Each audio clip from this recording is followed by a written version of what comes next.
आज आपको हम लीनियर इनइक्वलिटीज चैप्टर शुरू करने जा रहे हैं। रैखिक असमीकाएं। देखिए रैखिक असमीकाएं क्या होती है। आपने रैखिक समीकरण सुना होगा, जैसे देखिए x + 2 = 0। ये है रैखिक समीकरण। क्यों रैखिक है? क्योंकि x पर पावर 1 है। और समीकरण क्यों है? क्योंकि इक्वल लगा हुआ है। इक्वल लगने की वजह से इक्वेशन होता है। ये इक्वेशन है। क्या है? इक्वेशन। क्यों? क्योंकि इक्वल लगा हुआ है। लीनियर इक्वेशन है, क्योंकि x⁴ है इसलिए लीनियर है और इक्वल लगा तो इक्वेशन है। लेकिन अगर ऐसे रहता ये, या ऐसे रहता, यहां नीचे लिखें, ऐसे रहता या फिर ऐसे रहता या फिर ऐसे रहता, इन चारों में से कोई होगा तो इसको कहेंगे हम लीनियर इनइक्वेशन। लीनियर इनइक्वेशन, रैखिक असमीका। रैखिक असमीका। देखिए रैखिक तो है पक्का, क्योंकि x⁴ है। वेरिएबल पर पावर 1 होगी तो रैखिक होगा। लेकिन अगर लेस देन, ग्रेटर देन, या ग्रेटर देन और इक्वल टू, या लेस देन और इक्वल टू, ऐसा छोटा बड़ा का चिन्ह बना है तो वो इक्वेशन नहीं है, इनइक्वेशन है, असमीका है। ये समीकरण है, ये असमीका है। ये समझ जाइए आप, ठीक ना। समीकरण का हल प्राप्त होता है और असमीका का हल समुच्चय प्राप्त होता है। बता दें ये भी हम आपको। जैसे कोई कहे हल करिए, ये समीकरण है ना, इसको हल करिए तो x का मान क्लियर कट -2 आ जाएगा, ये इसका हल हो गया। लेकिन अभी कोई कहे x⁻2 > 0, ये समीकरण नहीं है, असमीका है। इसको कोई हल कीजिए तो इसको जब हल करेंगे आप दोनों तरफ से 2 घटाएंगे तो -2 आएगा। तो देखिए x का मान -2 से छोटा होगा। अब -2 से छोटा कोई एक मान थोड़े ही होगा, -2 से छोटा बहुत सारे मान होंगे। इसलिए इसका हल समुच्चय बनता है, बहुत सारे हल इसके आते हैं, एक से अधिक हल प्राप्त होते हैं। इसलिए इसको कहते हैं असमीका। इसका नाम है लीनियर इनइक्वेशन। लीनियर इनइक्वेशन, समझ गए होंगे। अब मैं चैप्टर शुरू करने चल रहा हूं। देखिए एक्सरसाइज 6.1। एक्सरसाइज 6.1 आप लोग बुक निकाल लेंगे। बुक निकाल के फर्स्ट क्वेश्चन देखिएगा ध्यान से। कह रहा है कि हल कीजिए 24x > 100। दो कंडीशन पे हल करना है। एक पहला कह रहा है x एक प्राकृत संख्या है, नेचुरल नंबर है। नेचुरल नंबर आपको मालूम होना चाहिए पहले से। काउंटिंग नंबर जो होते हैं नेचुरल नंबर होते हैं। +1 से शुरू होता है नेचुरल नंबर। +1 सबसे छोटा नेचुरल नंबर है। +1, +2, +3 जितने धन पूर्णांक नंबर होते हैं वो नेचुरल नंबर होते हैं। तो पहला है x एक प्राकृत संख्या है, उस आधार पे x का मान निकालना है। फिर दूसरा x एक पूर्णांक है, फिर उस आधार पे निकालना है। चलिए काम करते हैं। तो इसमें देखिए पक्षांतर नहीं करते हैं। जैसे आप समीकरण में क्या करते थे कि 24 इधर कर दिए आपका हो गया। इसमें क्या करते हैं ना, जैसे 24 इधर करने की बजाय क्या करेंगे, 24 से दोनों पक्षों में भाग देंगे। दोनों पक्षों में भाग देंगे। किससे? 24 से। तो इधर भाग होगा तो x हो जाएगा और इधर भाग होगा तो ऐसे हो जाएगा। तो आपको लग रहा है पक्षांतर ही किए हैं, लेकिन नहीं, इस तरह से आप किया करिएगा। असमीका चल रहा है, समीकरण नहीं है। समीकरण में पक्षांतर कर सकते हैं। इसमें आप दोनों पक्षों में समान क्रियाएं करेंगे। तो आपको इसी बात पर हम दोनों पक्षों में क्रिया करने के लिए बता दें। जैसे देखिए कहीं भी, जैसे मान लीजिए आपका दिया, यही आपका है 24x = < 100। आप 24 से भाग कर सकते हैं, 24 से गुणा करें, 24 जोड़ें, 24 घटाएं। लेकिन अगर आप माइनस से दोनों तरफ गुणा करेंगे, अगर माइनस से गुणा करेंगे तो ये चिन्ह बदल जाएगा। ये छोटा है ना अभी, ये बड़ा हो जाएगा ऐसे। इसका एग्जाम्पल लेके आपको बताएं हम। देखिए, जैसे मान लीजिए 3 छोटा है 5 से, ठीक है। अभी आप दोनों तरफ कुछ भी जोड़ दीजिए, 10 जोड़ दीजिए, है ना, तो भी आप देखेंगे कि 13 छोटा है 15 से। ठीक, आप 10 घटा दीजिए, 10 घटा दीजिए, देखिए तो कितना आएगा, -7 -5। अभी भी -7 छोटा है -5 से, सही है। जोड़े पहले, घटाए, गुणा कर दीजिए आप 10 से, कुछ भी किसी संख्या से। अभी भी देखिए आप 30 छोटा है 50 से, ठीक है, ठीक है। जोड़ चुके, घटा चुके, गुणा भी कर चुके। भाग कर दीजिए अभी आप 10 से। अभी भी देखिए 3/10 छोटा है, 5/10 बड़ा है। लेकिन अगर आप माइनस से दोनों तरफ गुणा करेंगे ना, तो अब तुरंत ये छोटा वाला चिन्ह बड़ा हो जाएगा। ये जो छोटा दिखा रहा था बड़ा हो जाएगा। तो जान लीजिए, आप कोई भी क्रिया करिए, ये चिन्ह नहीं बदलेगा। लेकिन अगर दोनों तरफ माइनस से गुणा करते हैं तो अगर छोटा वाला चिन्ह तुरंत बड़ा वाला बन जाएगा, और अगर बड़ा वाला है तो छोटा वाला बन जाएगा। देख लीजिए, 3 छोटा था 5 से, माइनस से गुणा किए, अब -3 बड़ा हो गया ना, -5 छोटा हो गया। ये बात आप जान लीजिए, ठीक है। तो 24 से भाग दिए। अब देखिए x इज लेस देन, ये आप करेंगे तो 50 बटा क्यों 4 से कर दें, 25 हो जाएगा, और ये 6 हो जाएगा। 4 25 सब 4 6। x इज लेस देन 6 से भाग 6 चौक 24 बचा 1 6। अब देखिए x का मान 4 सही 1/6 से छोटा। पहला, जब कह रहे हैं ये x एक पूर्ण प्राकृतिक संख्या है, जब x एक प्राकृत संख्या है, प्राकृत संख्या है। प्राकृत संख्या हमारे नेचुरल नंबर, नेचुरल नंबर जानते ही हैं, धन पूर्णांक संख्याएं। यहां पे देखिए कंडीशनल आ गया, कह रहे हैं x एक प्राकृत संख्या है, तो 4 सही 1/6 से छोटा प्राकृत संख्या क्या होगा, 4 होगा। तब हल समुच्चय बनेगा। एक हल तो होगा नहीं, क्योंकि 4 सही 1/6 से छोटा 4 होगा, 3 होगा, 2 होगा, 1 होगा। क्यों हम यही ले रहे हैं, हमको नेचुरल नंबर लेना है भाई, वो भी 4 सही 1/6 से छोटा। तो 4 सही 1/6 से छोटा जस्ट पहले तो 4 ही होगा, फिर उससे कम जाइए 3 होगा, फिर उससे कम चाहिए 2 होगा, और उससे कम जाइए 1 जाए, क्योंकि सबसे छोटी प्राकृत संख्या 1 होती है। तो ये हल समुच्चय आया, समुच्चय के रूप में लिख रहे हैं, क्योंकि इसमें 4 हल आए ना। चलिए और देखिए दूसरा खंड इसका क्या है। दूसरा खंड है x एक पूर्णांक है। जब x एक पूर्णांक है तब, अब देखिए पूर्णांक में धन पूर्णांक भी होता है, ऋण पूर्णांक भी होता है, और शून्य भी पूर्णांक है ना।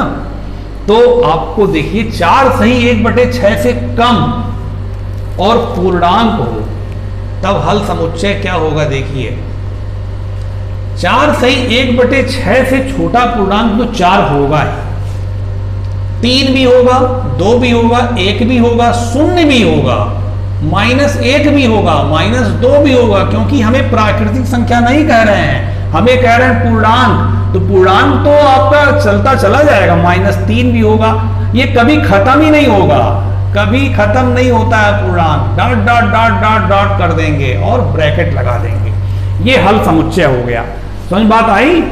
हाँ, तो देखिए पूर्णांक कह रहे हैं, तो ये सारे हल इसके जो है माने गए। तो कई हल है ना, इसलिए इसको बोला जाता हल समुच्चय। एक से अधिक हल हैं, डॉट डॉट डॉट कर देंगे, इसका कभी अंत ही नहीं होगा। समझ गए? अब चलिए दूसरा बताते हैं। अभी आप और समझेंगे तो अच्छा खूब लगेगा। अच्छा तो खैर लग ही रहा होगा, कोई इसमें बात नहीं है, आप बहुत अच्छे छात्र हैं। देखिए दूसरा क्वेश्चन, हल कीजिए -12x is less than 30, greater than है। -12x is greater than 30। अब देखिए इसमें दोनों तरफ -12 से भाग दे दीजिए।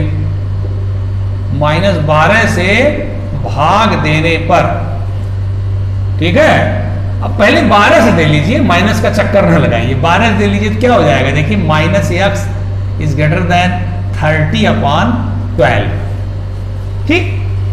-x इज ग्रेटर देन, 2 से काटेंगे, 2 से काटेंगे 15 हो जाएगा और ये 6 हो जाएगा। अब आप माइनस से दे लीजिए। अभी मैंने बताया था अगर इन इक्वेशन है तो दोनों तरफ माइनस से जब गुणा करेंगे हैं तो चिन्ह बदल जाएगा। माइनस से गुणा या भाग जो भी लिखिए, बात एक ही होती है। तो क्या हो जाएगा? यक्स ये हो जाएगा, और ये बड़ा का जो चिन्ह है क्या हो जाएगा? छोटा का चिन्ह हो जाएगा। और ये काट सकते हैं, और काटिए, 6 से काट सकते थे, 6 से काट, 6 5 और 6 दूना, तो -5/2। तो अब देखिएगा पहला इनका कंडीशन क्या है, थोड़ा इसको और लिख लें, 2 सही 1/2। पहला कह रहे हैं कि यक्स एक प्राकृतिक संख्या है। जब यक्स एक प्राकृत संख्या है तब देखिए -2 सही 1/2 से छोटा, तो प्राकृतिक संख्या में तो माइनस आता ही नहीं है, +1 से तो उसकी शुरुआत होती है। तो -2 सही 1/2 से छोटा तो और भी माइनस होता चला जाएगा। इसका मतलब कि प्राकृतिक संख्या के संदर्भ में इसका कोई हल नहीं होगा। तो आप लिखेंगे तब जब यह प्राकृतिक संख्या है तब इसका कोई हल नहीं होगा, कोई हल नहीं होगा, क्योंकि प्राकृतिक संख्या भी कह सकते हैं, प्राकृत संख्या धन पूर्णांक संख्या होती है। कारण भी दे दीजिए ताकि ये समझ में आए। चलिए दूसरा क्या कह रहे हैं, यक्स एक पूर्णांक है। जब यक्स एक पूर्णांक है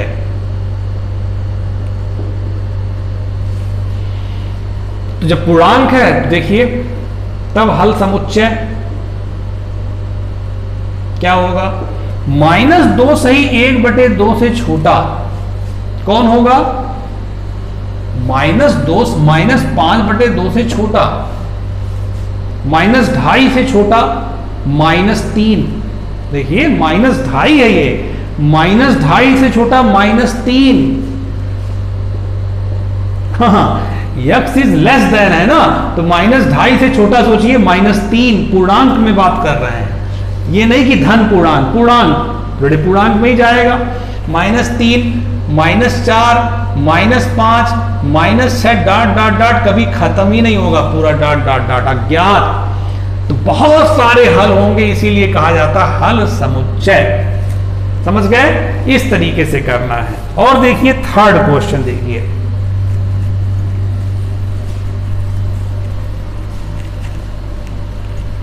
देखिए पहले प्रारंभ में अच्छे से समझ लेंगे आप तो फिर आगे बहुत आसान लगेगा।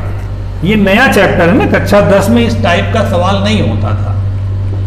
असमिका रहती थी थोड़ी सी, लेकिन देखिए इसमें कह रहा है कि 5x - 3 इज लेस देन 7। इसको हल करना है तो दोनों तरफ 3 जोड़िए। पहले दोनों तरफ 3 जोड़ने पर तो कितना हो जाएगा? 5x, जब 3 जोड़ेंगे खत्म हो जाएगा, ये 10 हो जाएगा। ठीक है, अब 5 से भाग दे दीजिए दोनों तरफ, दोनों तरफ 5 से भाग, दोनों तरफ 5 से भाग। जब 5 से भाग देंगे तो ये हो जाएगा 2। अब देखिए पहला क्या कह रहे हैं, यक्ष एक पूर्णांक है, यक्ष एक पूर्णांक है। एक का मतलब ऐसे बोला जाता है, एक यक्ष एक पूर्णांक है।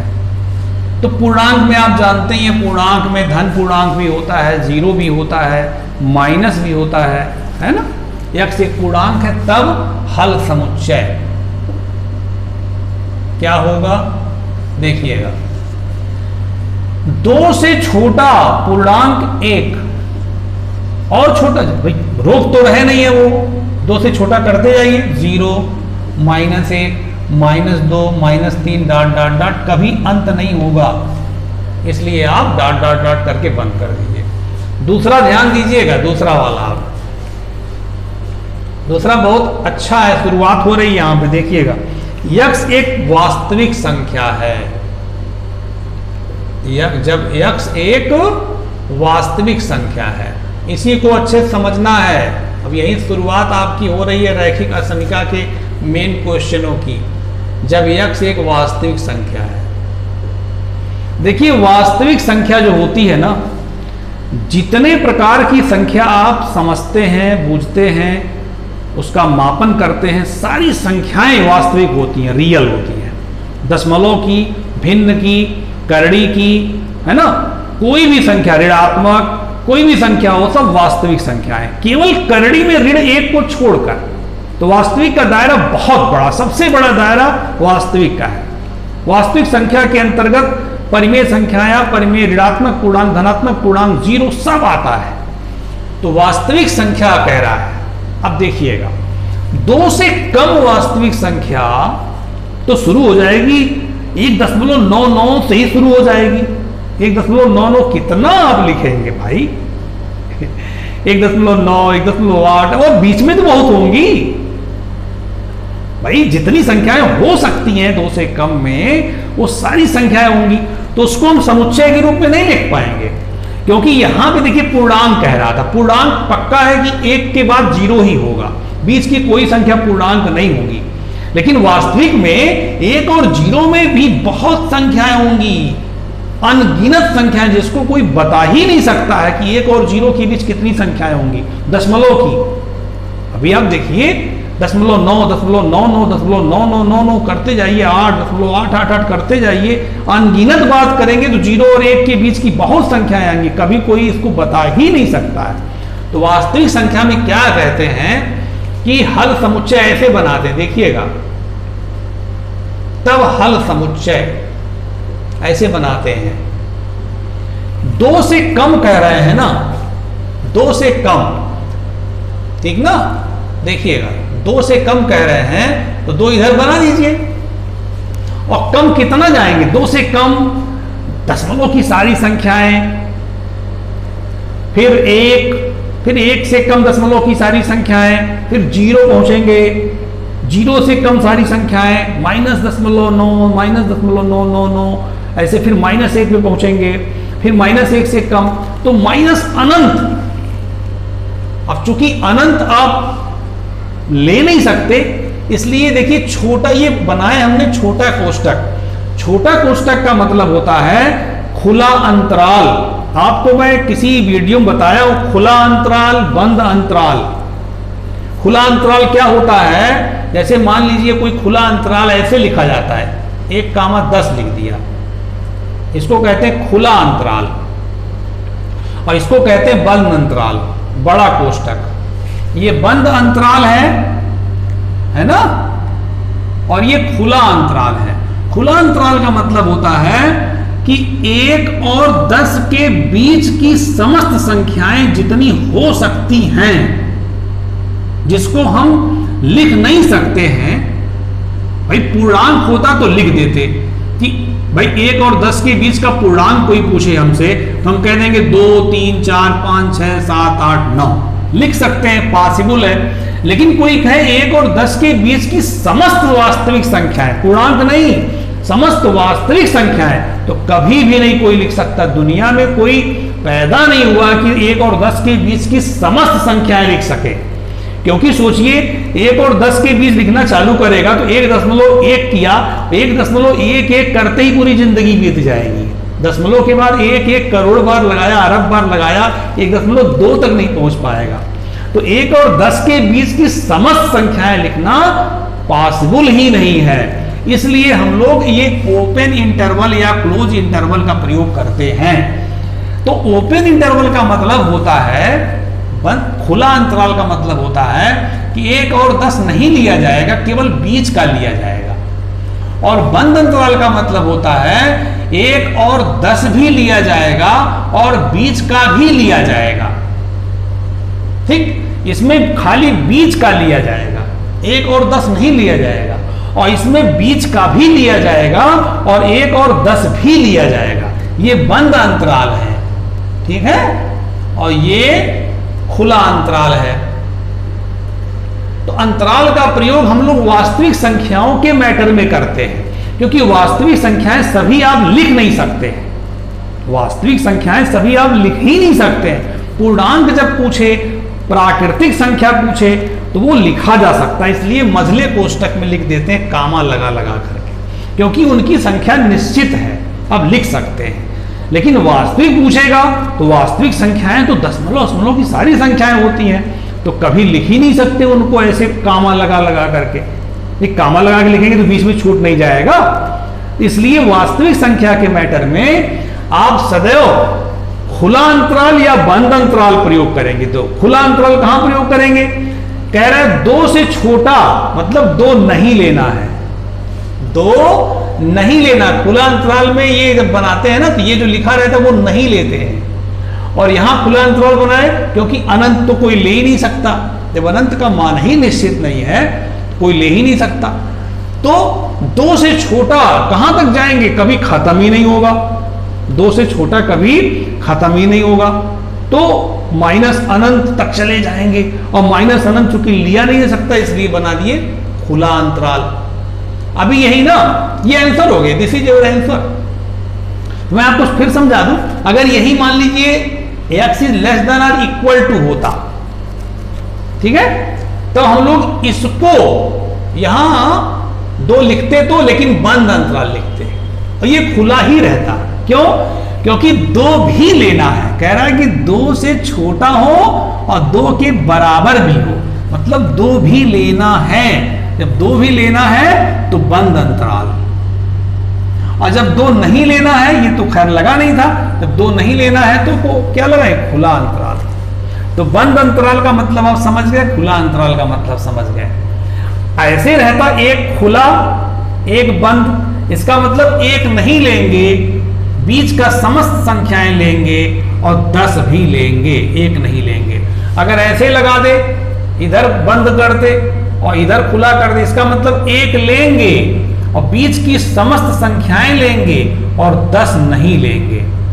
तो समस्त संख्याएं कोई लिख नहीं सकता, दुनिया में कोई भी नहीं लिख सकता समस्त संख्याएं। इसलिए ये अंतराल लगाते हैं, इससे स्पष्ट हो जाता है कि ये 1 लिया गया है और बीच की समस्त संख्याएं ली जा रही हैं और 10 नहीं लिया जा रहा है।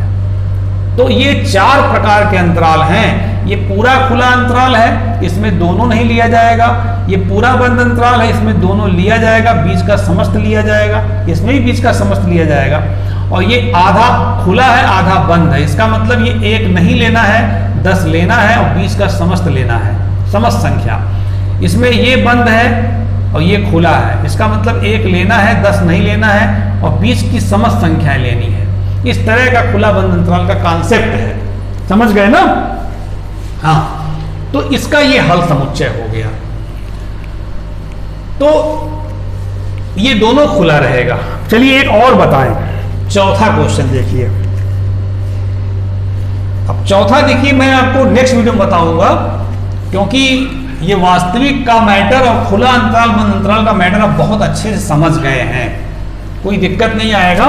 जब मैं आगे क्वेश्चन और बताऊंगा तो और स्पष्ट करूंगा, कम नहीं बताऊंगा, ज्यादा से ज्यादा बताऊंगा।